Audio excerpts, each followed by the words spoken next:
ஓம் அகிலாண்டேஸ்வரியே போற்றி, அகிலத்தை ஆள்பவளே போற்றி போற்றி. நல்லதே நினைப்போம், நல்லதே விதைப்போம்.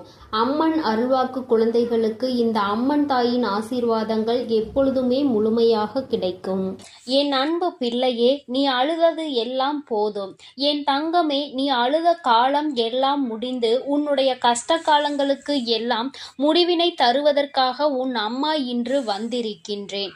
என் தங்கமே, நீ நினைக்கலாம், அம்மா கஷ்ட காலம் என்றுதான் முடிய போகிறது, நீயும் முடிந்துவிடும் என்று சொல்லிக்கொண்டே இருக்கின்றாய். ஆனால் என் வாழ்க்கையில் எந்த மாற்றங்களும் நடந்தது போல இல்லையே என்று என் பிள்ளை நீ நினைக்கின்றாய் அல்லவா?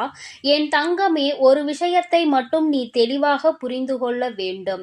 வாழ்க்கையில் கஷ்டங்கள் என்பது நீயாகவே உனக்குள் சுமப்பது. கஷ்டங்கள் இல்லாத வாழ்க்கை என்று யாருக்கும் கிடையாது. அதை தன்னுடைய மனதில் சுமந்து கொண்டு செல்பவன் காலம் முழுவதும் அந்த கஷ்டத்தில் இருந்து மீண்டு வர முடியாமல் தவித்து நிற்கின்றான். யார் ஒருவர் இந்த கஷ்டங்களை தன்னுடைய அறிவுக்கு கொண்டு சென்று அதிலிருந்து நம்மால் எப்படி வெளிவர முடியும் என்று யோசிக்கின்றார்களோ அவர்கள்தான் அந்த கஷ்டங்களில் இருந்து மிக விரைவாகவே வெளியில் வர முடியும். இன்று உன் அம்மா இந்த தாயின் வாக்கினை கேட்கும் வரை உனக்காக நான் நிச்சயமாக காத்து கொண்டிருப்பேன் என்று சொன்னதற்கு ஒரு காரணம் இருக்கிறது. ஏனென்றால் என் குழந்தைக்கு விடியலில் எத்தனை நல்லதாக இருந்தாலும் 1008 குழப்பங்கள், 1008 மனக்கசப்புகள் என்று எப்பொழுதுமே மனவேதனையை சுமந்து திரிந்து கொண்டிருக்கின்றாய். அப்படி இருக்கின்ற உனக்கு வாழ்க்கையில் எது நல்லது எது கெட்டது என்று சரியான முடிவினை சரியான நேரத்தில் எடுக்க முடிவதில்லை. சரியான நேரத்திற்கு சரியான இடத்திற்கு செல்வதற்கு கூட உன்னால் முடியவில்லை. இது போன்ற சூழலில் இருக்கும் பொழுது முடிவுகளை மட்டும் எப்படி சரியாக எடுக்க முடியும்? என் குழந்தையே, நீ நினைக்கின்றாய், அது மட்டும் அல்லாமல் சுற்றி நடக்கும் அத்தனை விஷயங்களும் உனக்கு மனதிற்கு ஏதோ ஒரு நெருடலை என்னாலும் தந்து கொண்டே இருக்கிறது. எதுவாக இருந்தாலும் நாம் சமாளித்து கொள்ளலாம் என்ற எண்ணம் உனக்குள் இப்பொழுதுதான் வர தொடங்கி இருக்கின்றது.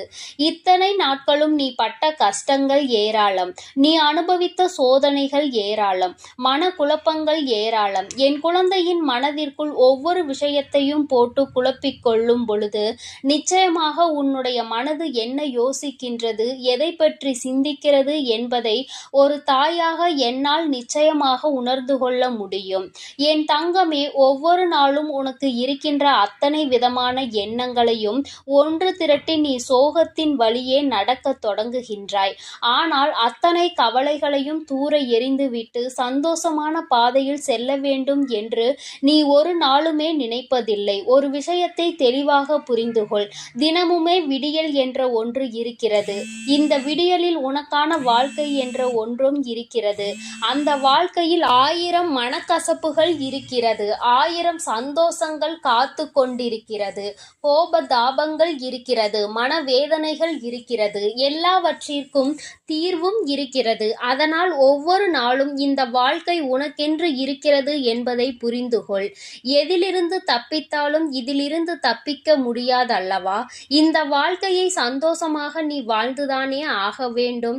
இந்த வாழ்க்கையில் உனக்கு கிடைத்த பல நல்ல விஷயங்களை எல்லாம் உன்னுடைய மனதிற்குள் நீ வைத்து கொண்டு எதையெல்லாம் உனக்கு தேவையில்லாத விஷயங்களோ அவை எல்லாவற்றையும் தூர தூக்கி எறிந்துவிட்டு நீ எப்பொழுதுமே சந்தோஷமாக இருப்பதற்கு பழக வேண்டும். என் தங்கமே, சந்தோஷம் என்பது எங்கே இருக்கிறது என்று நீ யோசிக்காதே.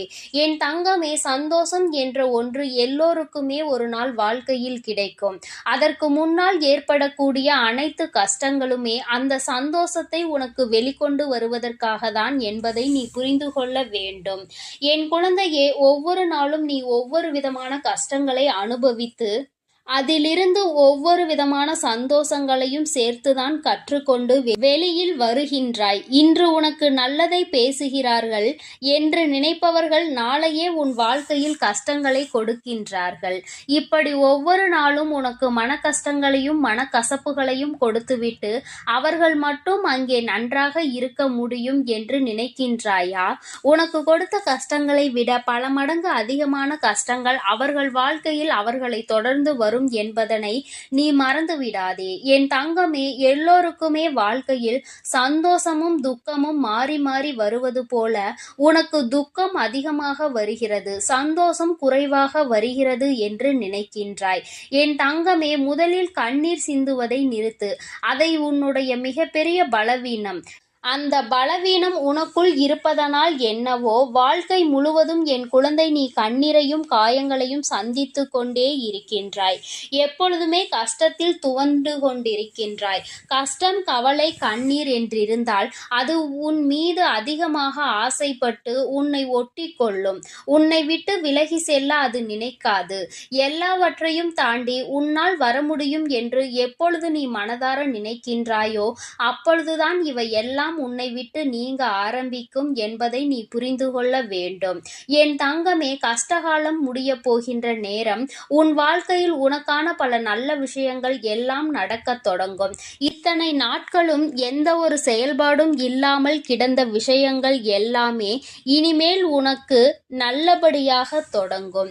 நல்ல நேரத்தை உனக்கு தெய்வம் உருவாக்கி கொடுக்கின்றது அல்லவா? இதைவிட சந்தோஷம் உனக்கு வாழ்க்கையில் வேறென்ன தேவைப்பட போகின்றது? எல்லோராலும் இது போன்ற தருணங்களை வாழ்க்கையில் சந்திக்க முடியாது. ஒரு சிலருக்கு மட்டுமே கிடைக்கின்ற பாக்கியம். அந்த பாக்கியம் இன்று என் பிள்ளையான உனக்கு கிடைத்திருக்கிறது. என் தங்கமே, உன்னுடைய கண்ணீரை தனக்கு சாதகமாக பயன்படுத்த ஒரு கூட்டமே அங்கே அலைமோதி கொண்டிருக்கின்றது. நீயும் அவர்களுக்கு ஏற்றாற் போல ஒருபொழுதும் நடந்து கொள்ளாதே. மனதை உருக்கி கண்ணீரை வெளியில் வழிகின்ற அளவிற்கு நிலை வந்தாலும் என் தங்கமே, உன்னுடைய கஷ்டங்களை நீ உனக்குள்ளே வைத்துக்கொண்டு தெய்வத்திடம் முறையிடு. தேவையில்லாத மனிதர்களிடம் எந்த ஒரு விஷயங்களையும் எப்பொழுதுமே பகிர்ந்து கொள்ளாதே. உண்மையான நட்பு, உண்மையான அன்பு என்று ஒரு உறவு இருக்கிறது என்றால் அவர்களிடத்தில் மட்டுமே நீ பகிர்ந்து கொள்ள வேண்டும். யார் ஒருவர் உன்னுடைய கஷ்டங்களை கேட்க காத்து கொண்டிருக்கிறார்களோ அவர்களிடத்தில் ஒரு நாளும் இது போன்ற விஷயங்களை நீ பேச துணியாதே. என் தங்கமே, ஆபத்தில் உதவி செய்ய வரமாட்டார்கள். ஆனால் நீ என்ன செய்கிறாய் என்பதை பார்த்து உன்னை கேலியும் கிண்டலும் மட்டும் எப்பொழுதுமே குறையாமல் செய்து கொண்டிருப்பார்கள்.